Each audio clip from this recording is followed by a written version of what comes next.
Assalamualaikum, hello, welcome back to my channel. Oke guys, balik lagi ya bersama aku Nelly. Seperti biasanya aku bakalan bahas sebuah video, dan video kali ini teman-teman yang mau aku lihat ini tuh ada sebuah video judulnya Perang Dingin di Mahkamah Internasional. Ternyata 5 negara ini diam-diam membenci Malaysia. Nah itu dia judulnya ya.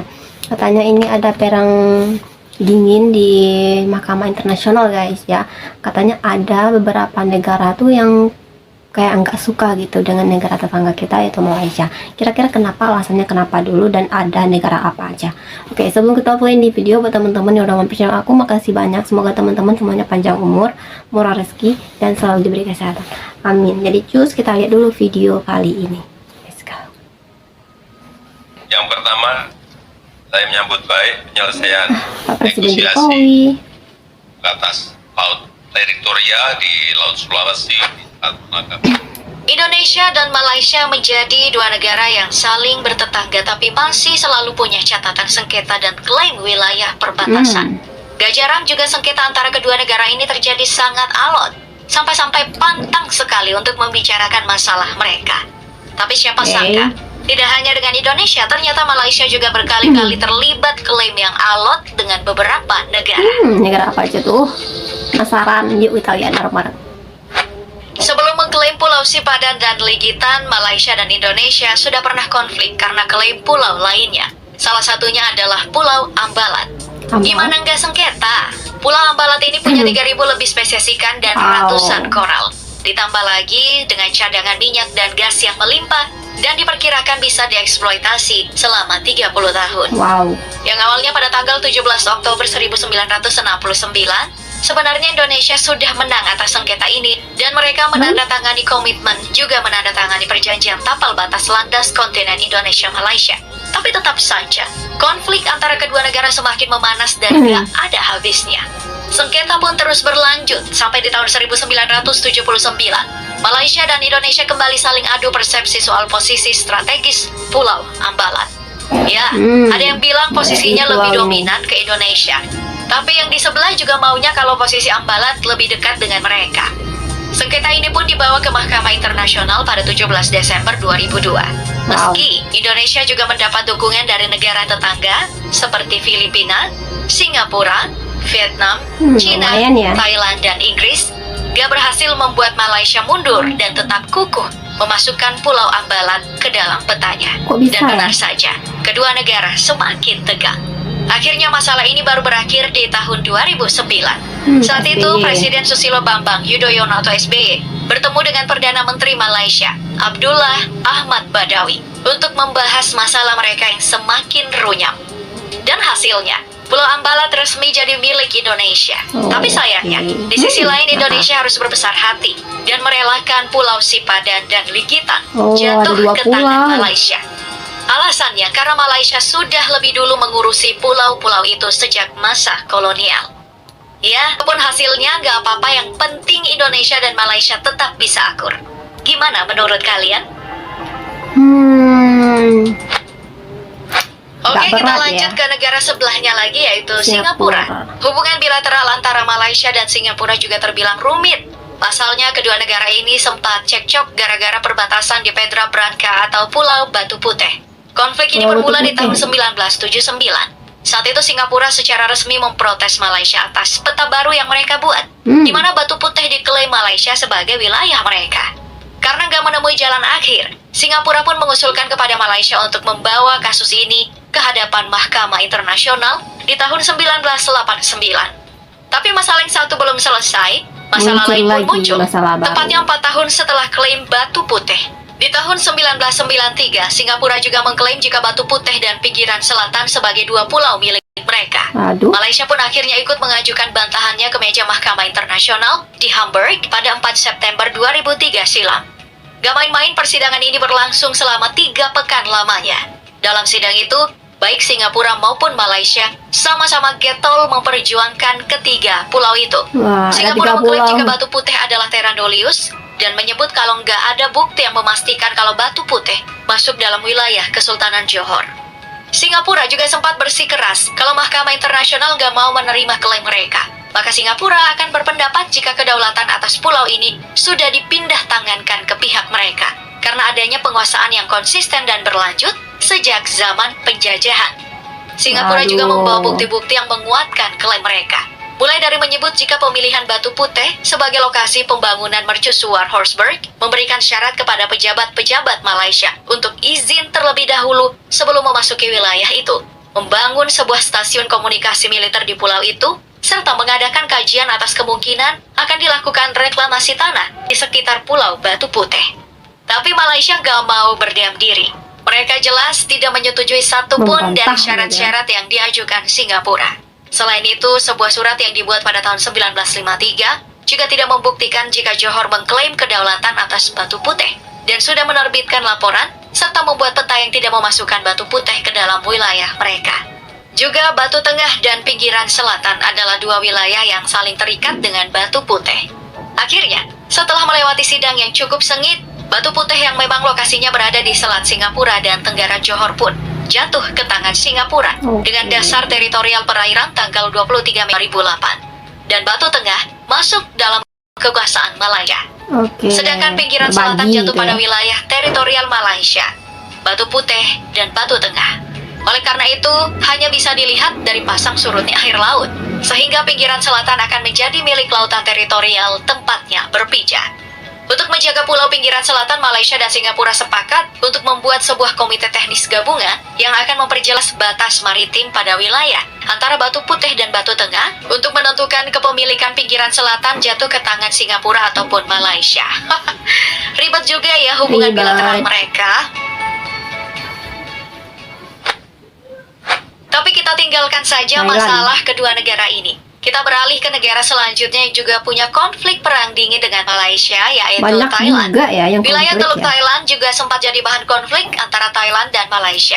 Saat itu Thailand mengklaim kalau wilayahnya membentang sepanjang Kuala Tabar, Kolosini Islet sampai ke Kokra dengan perjanjian Anglo-Siamese Treaty di tahun 1909. Tapi baru belakangan Malaysia mengajukan keberatan dengan menganggap kalau daerah Kolosini Islet itu gak masuk hitungan wilayah Thailand kalau dihitung dari batas terluar pantai. Tapi gak lama setelah itu sengketa ini berakhir dengan damai setelah kedua negara ini sepakat damai saja dan menandatangani MOU sama-sama. Sayangnya masih ada lagi sengketa lain yang masih melibatkan negeri Gajah Putih dan negeri jiran ini. Klaim wilayah lainnya ini terjadi di tahun 1990, di mana Bukit Jeli di dekat Sungai Kolok dan perairan Teluk Thailand dipersengketakan oleh kedua negara. Bukit Jeli yang memiliki luas wilayah 45 hektar ini diklaim oleh Malaysia sebagai wilayahnya. Sementara Teluk Thailand dipersengketakan akibat adanya tumpang tindih klaim perbatasan.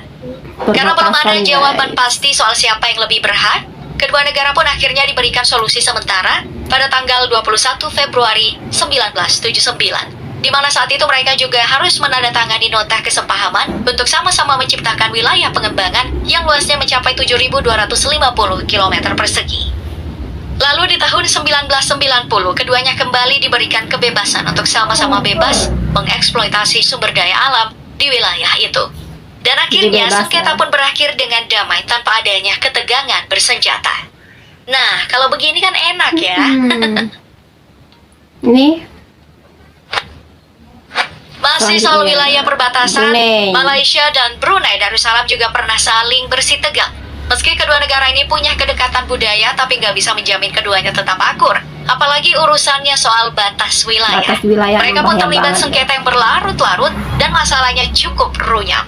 Hubungan kedua negara pun sempat merenggang sampai harus sangat hati-hati untuk membicarakan masalah perbatasan jika berhadapan dengan kedua negara ini. Wilayah yang jadi biang keroknya adalah daerah Limbang.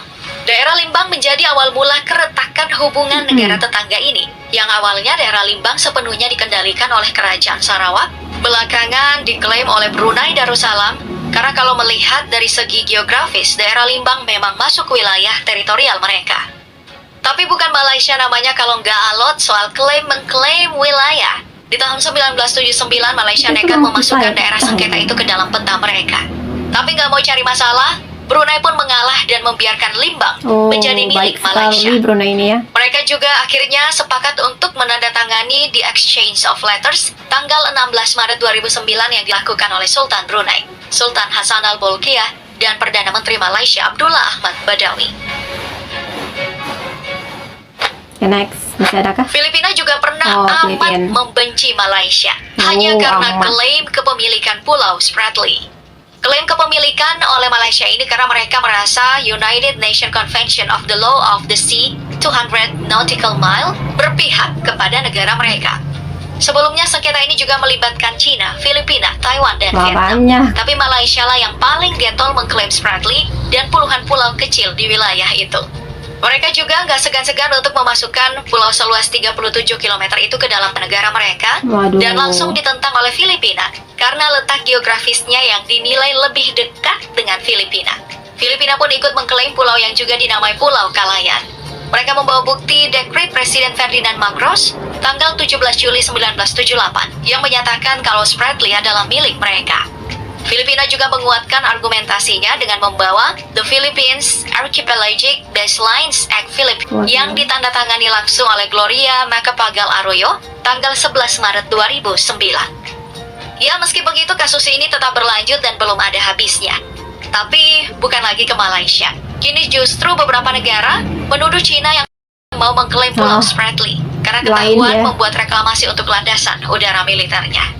Belum lagi pulau ini juga memiliki harta karun berupa tambang minyak dan gas, jadi serta menjadi wilayah jalur pelayaran dagang terbesar. Wajar. Tapi ada masalah yang lebih rumit lagi antara kedua negara ini, yaitu kasus klaim Sarawak dan Sabah yang hingga saat ini masih berjalan alot meski kedua wilayah ini sudah menjadi bari Malaysia. Kasus klaim ini bermula saat Sabah yang sempat diperebutkan dan diklaim Filipina melalui Kerajaan Sulu. Tapi kalah dari Malaysia yang lebih kuat argumennya bahwa di tahun 1878 Spanyol sudah membeli wilayah itu. Lalu setahun kemudian Sabah menjadi milik Inggris setelah Spanyol menyerahkan Sabah pada protokol 1885. Dan terakhir saat kemerdekaan Malaysia, Inggris pun menyerahkan Sabah kepada Malaysia. Jadi bisa dipastikan Sabah tetap milik Malaysia. Nah, jadi itu beberapa negara yang pernah ada konflik gitu ya dengan Malaysia, teman-teman. Ya, masalah perbatasan lah lebih banyak ya, klaim-mengklaim itu udah biasa sih menurut aku kalau diantara negara bertetangga. Jadi tadi ada Indonesia pastinya, ada Brunei, Singapura, Filipina, dan juga Thailand. Kayaknya yang paling ribet itu tadi dengan Filipina ya, Filipina memperebutkan sebuah pulau, teman-teman. Pulau ya. Wah, jadi kalau masalah perbatasan ini emang rumit ya teman-teman ya, banyak banget sengketanya, apalagi pulaunya itu banyak yang dihasilkan dari itu. Kayak tadi kan pulau, tapi tadi yang mengklaim terakhir bukan lagi Malaysia ya, tapi dari China pula. Ternyata pulau yang diperebutkan Filipina sama Malaysia itu banyak juga yang mau guys, karena emang pulaunya kayaknya emang bagus banget, ada harta karunnya juga gitu ya. Jadi perbatasan nih teman-teman, rata-rata permasalahannya tuh perbatasan. Jadi menurut aku biasa aja sih kalau masalah perbatasan ada konflik antar negara tetangga tuh udah biasa sih. Ya cuman ada di Asia Tenggara doang, di negara luar sana pun juga ada konflik yang kayak gini, ya kan? Nah teman-teman, mungkin kali ini kita cukupkan sekian dulu. Kita bisa jumpa lagi di next video. Don't forget like, comment, share, subscribe, jangan lupa loncengnya diaktifkan juga. Oke, terima kasih, see you, bye, assalamualaikum.